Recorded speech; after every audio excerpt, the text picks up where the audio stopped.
이 본문 말씀대로 우리가 기도에 대한 올바른 태도가 있어야 되는데, 어떤 도시에 하나님을 두려워하지 않고 사람을 무시하는 재판관이 있었다라고 이렇게 본문은 말씀하고 있습니다. 그럼 여기 본문에 나타난 이스라엘의 재판관은 우리나라의 판사와 같은 그런 사람이 아니라 이스라엘의 사사와 같은 사람입니다. 그래서 입법권도 있고 행정권도 있고 또 판단할 수 있는 권한을 동시에 가진 사람이라고 할 수가 있습니다.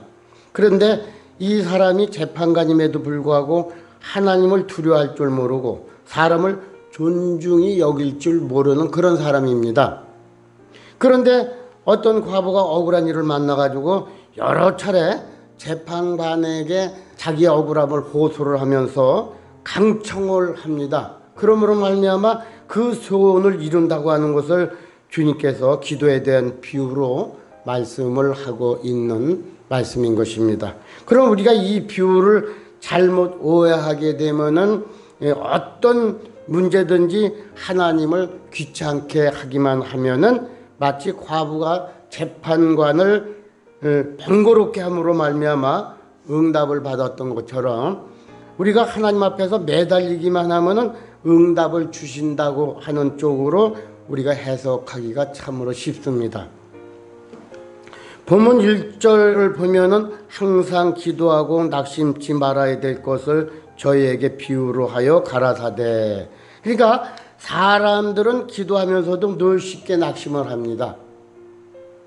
또 기도가 빨리 응답되지 않고 내 소원대로 이루어지지 않으면 또 낙심하게 됩니다. 그래서 불의한 재판관의 예를 들으면서 항상 기도하고 낭망치 말아야 될 것을 가르치기 위해서 이 비유를 들었습니다. 그래서 기도에 대한 교훈을 주고 있는 거예요. 쉽게 낙마하지 말아라 기도하면서.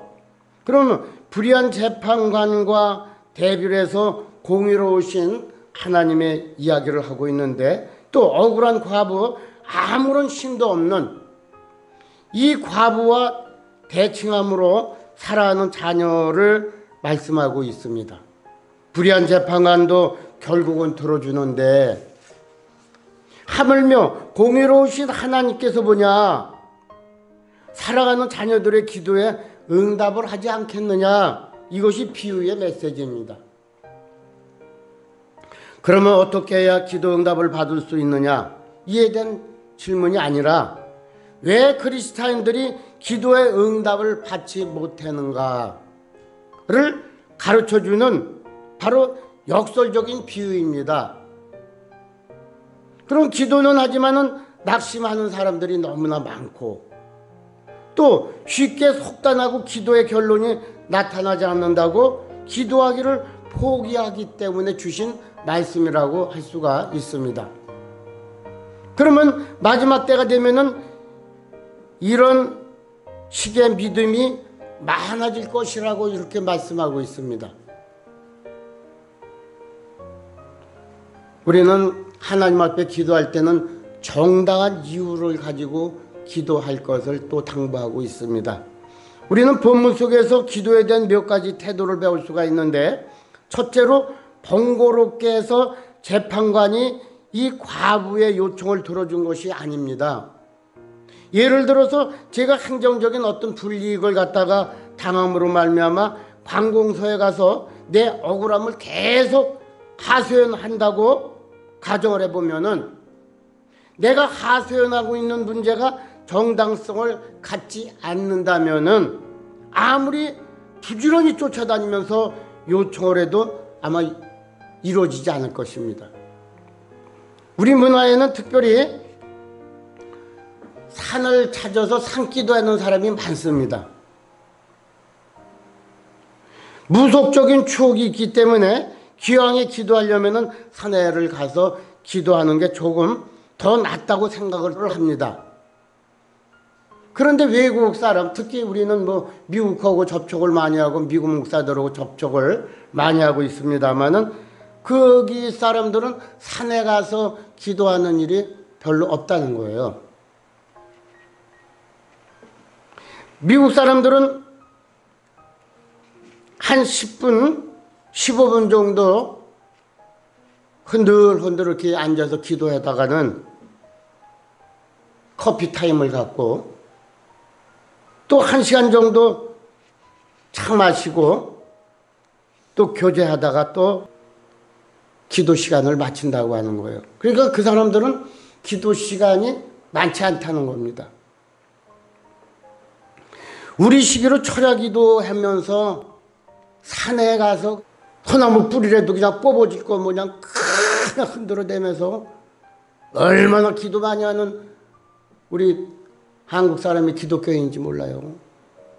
저도 옛날에는 뭐 젊었을 땐 삼각기도원이니 뭐 그 산에 가서 기도도 몇 번 해보고 그랬는데 거기 올라가서 기도를 하려고 하면은 너무나 그 산이 좀 험악하고 자리가 아주 좁습니다. 얼마 안 돼요. 그러니까 군데 조금 평지 비슷한 데가 있으면 거기를 자리 잡고 기도를 해야 되는데 가서 기도를 하려고 보면은 거기도 또 사람 있고 또 저쪽에 가서 기도를 하려고 그러면 또 거기도 사람 있고 근데 그 사람들이 누구냐? 다 여자들이라는 거예요.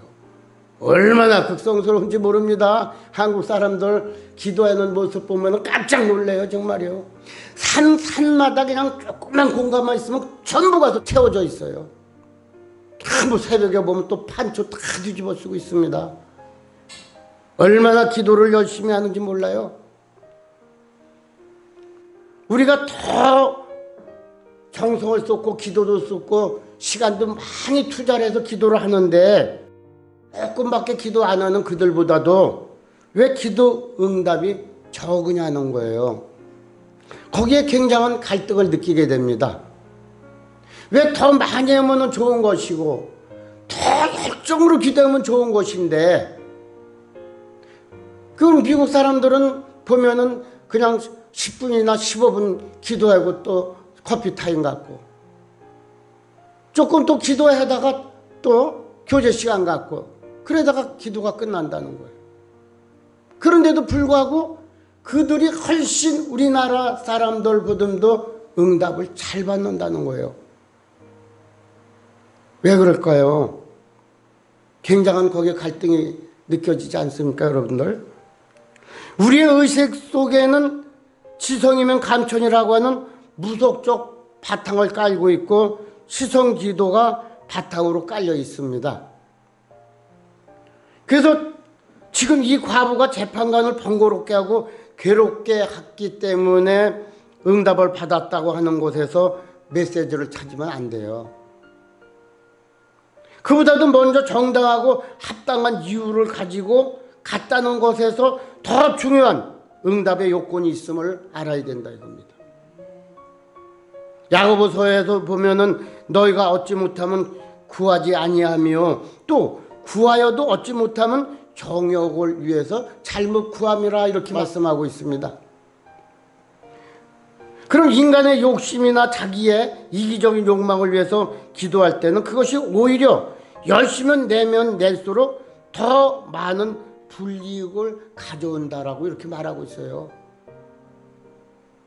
그럼 힘없는 과부가 불의한 재판관에게 물불을 안 가리고 띠를 쓰고 덤볐기 때문에 그녀의 요구에 응답을 했다고 해석을 하면은 우리 기도도 무속의 신앙의 시성 기도와 다를 바가 없는 겁니다. 그러면 떼를 쓰고 기도하는 것이 먼저가 아니라 정당한 입장인데도 억울한 일을 당했기 때문에 강청한 것이 먹여 들어간 것이라고 이렇게 이해를 하면은 정당한 우리의 이해라고 할 수가 있습니다. 그럼 쉽게 응답되지 않는다고 절망하지 말라. 너의 정당성을 가지고 하나님 앞에 우리가 매달리고 기도했느냐라는 거예요. 그럼 왜 하나님의 자녀들이 불의한 재판관에게 나아가는 과부만큼이나 기대나 열정도 없이 기도하냐? 불의한 재판관도 들어주는데 하물며 자녀일까 보냐? 쉽게 포기하지 말고 소망과 열정을 가지고 기도하라고 말씀하고 있습니다. 더불어 지속적인 기도의 자세를 가지고 나가야 되는 것입니다. 하나님은 고아 과부에 대해서 특별한 배려를 하셨습니다. 야고보서 1장 27절에 경건에 대해서 설명을 하면서 고아와 과부를 돌보는 것이 경건이라고 말합니다. 고아와 과부는 약한 자를 지칭하는 대명사입니다. 근데 예수님 당시에 이스라엘 사람들이 인구 조사에서 여자들은 아예 끼지도 못했어요. 그래서 오병이어의 사건 때도 여자 빼고 남자 중에서도 미성년자 빼고 장정만 골라가지고 5,000명이나 되었다는 겁니다. 여자들은 과거에 정당한 인권이 없었어요. 그래가지고서는 자기 뜻을 펼칠 수 있는 것은 남자를 통해서만이 가능할 수가 있었던 것입니다. 그런데 남자가 끊어져 버렸어요. 그러면 의존할 것이 하나도 없습니다. 자기 힘으로는 도저히 여자로서는 할 수가 없기 때문에. 그래서 기도해 해보고 안 되면 다른 방법을 쓰지 하는 이런 자세가 아니에요. 누구한테 의존하고 힘을 빌릴 수 있는 남자가 끊어졌기 때문에 어떤 여자로서의 힘은 인정을 하지 않기 때문에 그래요. 근데 재판관의 뇌물이나 좋아하는 불의한 재판인 줄 알면서도 할 수 없이 기도하는 거예요. 이 혼자 사는 과부가. 뭔가 의존할 게 있으면은 기도가 약해집니다. 그런데 이 과부가 이 재판관에 대해서 신뢰할 수가 없었습니다. 그럼에도 불구하고 궁여지책으로 이 사람에게 매어 달릴 수밖에 없었던 거예요. 이 방법이 아니고는 이제 다른 방법이 없다고 생각했기 때문에 줄기차게 찾아간 겁니다. 제발 좀 내 소원 좀 들어달라고요. 우리가 하나님 앞에 기도한다고 하면서도 이 과부만큼의 절망도 없고 또 하나님에 대한 신뢰도 없이 기도하기 때문에 기도 응답이 없다는 거예요. 결정으로 기도해야 되는데 길고 짧고이 문제가 아니라 정말로 정성을 가지고 내가 이 일 아니면 안 되겠습니다라는 이런 마음을 갖고 기도를 하라는 거예요. 또 우리가 본문 속에서 찾을 수 있는 내용은 과부의 원한이 있었던 것처럼 믿는 사람들에게 원한이 있다고 하는 것입니다. 6절 8절에 보면은 주께서 또 가라사대 불의한 재판관의 말한 것을 들으라. 하물며 하나님께서 그 밤낮 부르짖는 택하신 자들의 원한을 풀어주시지 않겠느냐. 저희에게 오래 참으시겠느냐. 내가 너에게 이르노니 속히 그 원한을 풀어주리라. 이런 본문 속에서 우리 모순된 내용을 발견하게 됩니다. 신앙인에게 원수가 있겠느냐는 얘기예요. 성경대로 한다면은 하나님의 자녀들은 원수를 사랑해야 되는데, 예를 들어서 누군가가 와서 내 뺨을 때리거든 그 억울한 일을 당하면은 밤에 잠도 못 이룹니다. 못 이루죠, 당연히요. 그죠? 그런데 성경은 뭐라고 합니까? 예? 오른뺨을 때리면 또 왼뺨까지 되네. 그 말이 돼요? 할 수 있어요? 자존심 상해서 못합니다. 주님이니까 이런 말씀하시지 우리 같은 사람이 어떻게 이런 말을 누가 믿겠습니까? 라는 거예요. 그런데 택한 자들에게 무슨 원수가 있느냐는 얘기예요. 택한 사람 원수가 없어요? 많잖아요. 신앙을 가진 사람이 하나님 앞에서 과연 원한이 있을 수 있겠느냐라는 이런 질문을 던질 수가 있습니다. 여기서 말하는 원수는 누구이며 어떤 원한입니까? 사람이 아닙니다. 우리의 행복, 우리가 받은 권리, 우리가 갖고 있는 모든 영광을 다 뺏어간 악한 자, 사탄으로 해석해도 좋습니다. 우리가 기도할 때에 빼앗긴 것들에 대해서 기도해야 된다는 것을 말씀하고 있습니다. 우리가 마땅히 받아야 되고 누려야 될 하나님의 약속들이 있습니다. 하나님께서 에덴 동산에서 잃어버렸던 인간의 축복을 다시 되돌려주기 위해서 아들을 이 땅에 보내셨습니다. 특별히 소외된 인간의 권리를 강조한 누가복음은 예수님은 신년을 선포하러 오셨다고 이렇게 소개를 합니다. 누가복음 4장 18절에서 19절에 보면은 주의 성령이 내게 임하셨으니 이는 가난한 자에게 복음을 전하게 하시려고 내게 기름 부음을 주시고 나를 보내서 포로된 자에게 자유를, 눈먼 자에게 다시 보게 함을 전파하여 눌린 자를 자유케 하고 주의 은혜의 해를 전받게 하려 하심이니라 하였더라. 이 19절 마지막 부분에서 주의 은혜의 해라고 하는 개념이 신년이라는 개념인데, 양각 나팔을 불어서 그 해를 기념하는 신년은 안식년이 7번 반복된 그 다음해입니다. 그러니까 50년째가 되면은 신년이 됩니다. 그럼 신년이 되면은 이제 모든 종들이 이제 빚을 다 지고 또 그 돈을 다 얻어서 주어도 이제 돈이 모자랄 적에는 자기가 몸으로 대신 떼어놓은 거예요. 그것은 이제 종이 돼버리는 건데, 50년째가 되면은 어떠한 종도 이제 다 풀려지는 이런 기회를 주는데, 그 기회는 어떤 또 조건을 가져야 되느냐 하면은 거기서 가장 근친인 사람들이, 가장 가까운 사람, 친척이든지 형제라든지 이런 사람들이 이 종의 모든 빚을 졌던 것을 내가 다 지불을 하겠습니다 라고 주었을 적에 탕감이 되는 거예요. 그러면 이제 종에서 이제 해방이 되므로 종의 문서를 다 찢어버리고 말끔하게 이제 새 사람이 되어서 살아갈 수가 있게 되는 것입니다. 그런 제도가 이제 이스라엘에 있었어요. 그럼 예수님께서 이 땅에 오신 것은 신년을 선포하러 오셨다고 하는데, 이에 예수께서 저에게 말씀하시되 이 글이 오늘날 너희 귀에 응하였느니라 하시니. 그러니까 이사야 선지자가 예언했던 신년에 대해서 메시지가 이제 완성됐다는 것입니다. 그럼 사탄은 우리로부터 많은 것을 빼앗아 갔어요. 그런데 주님은 우리가 빼앗긴 영광, 우리에게 주신 원래의 권리를 되돌려 주기 위해서 이 땅에 오셨다고 하시는 겁니다.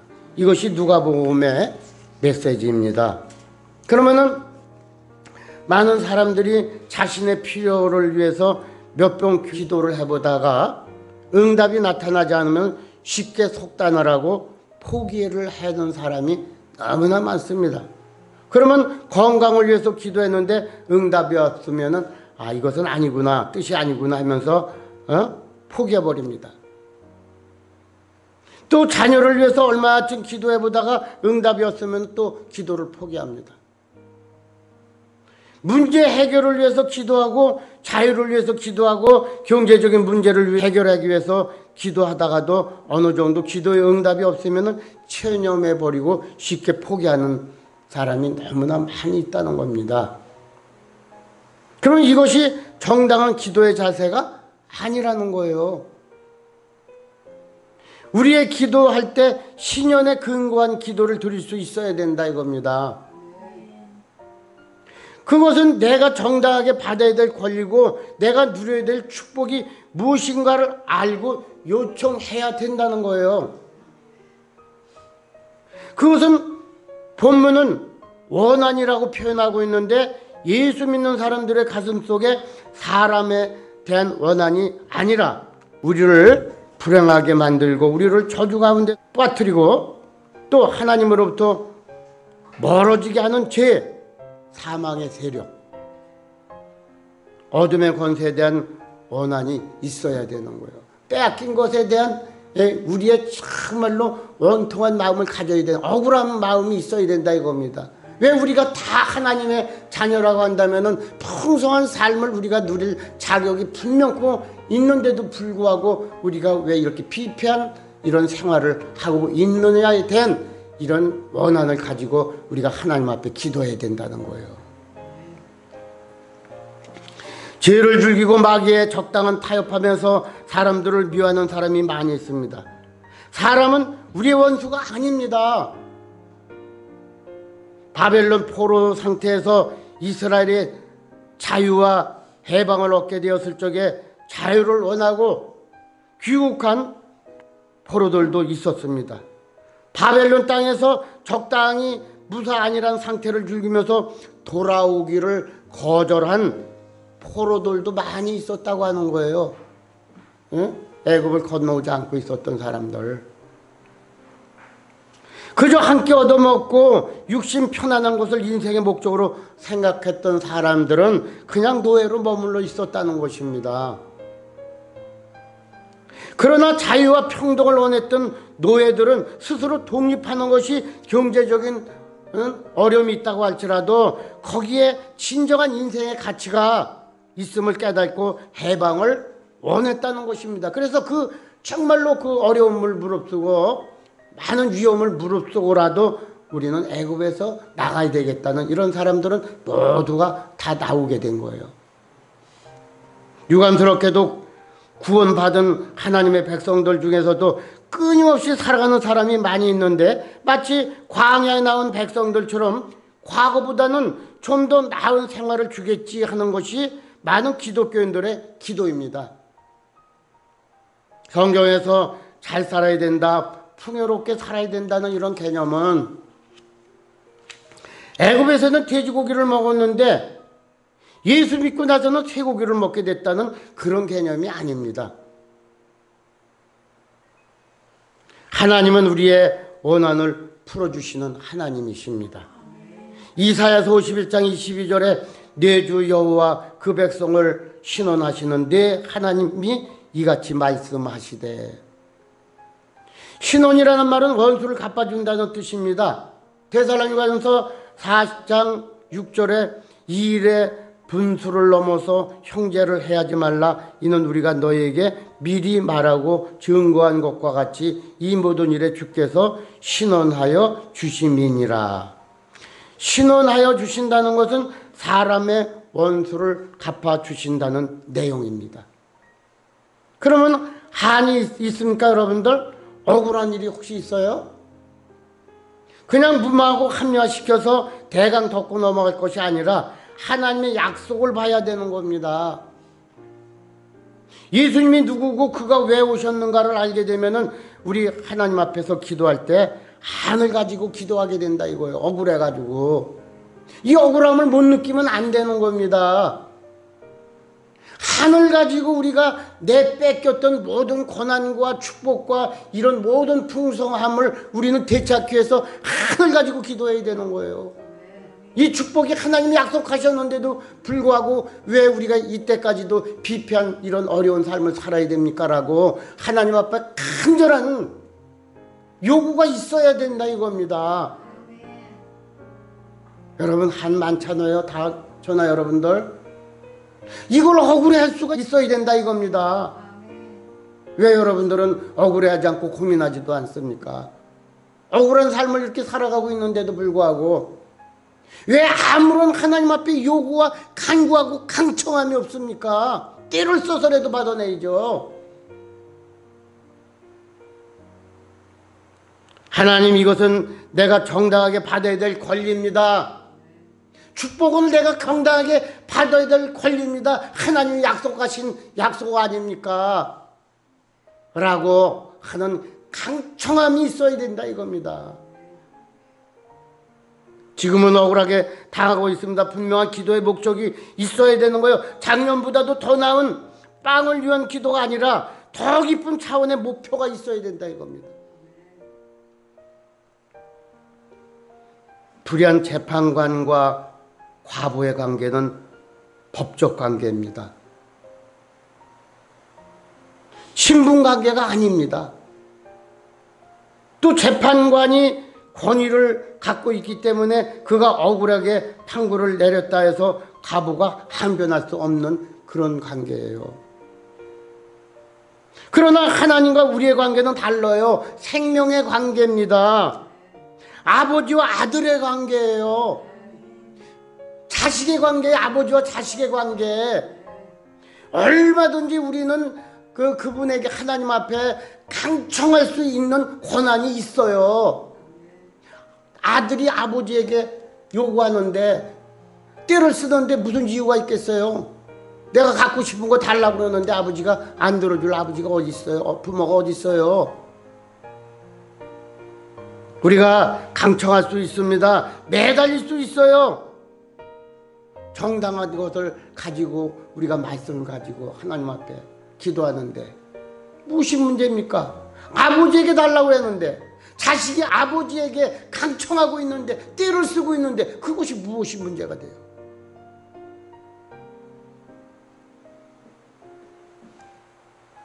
매달릴 수 있습니다. 응답이 올 때까지 떼를 쓸 수 있는 겁니다. 그렇기 때문에 기도하라는 거예요.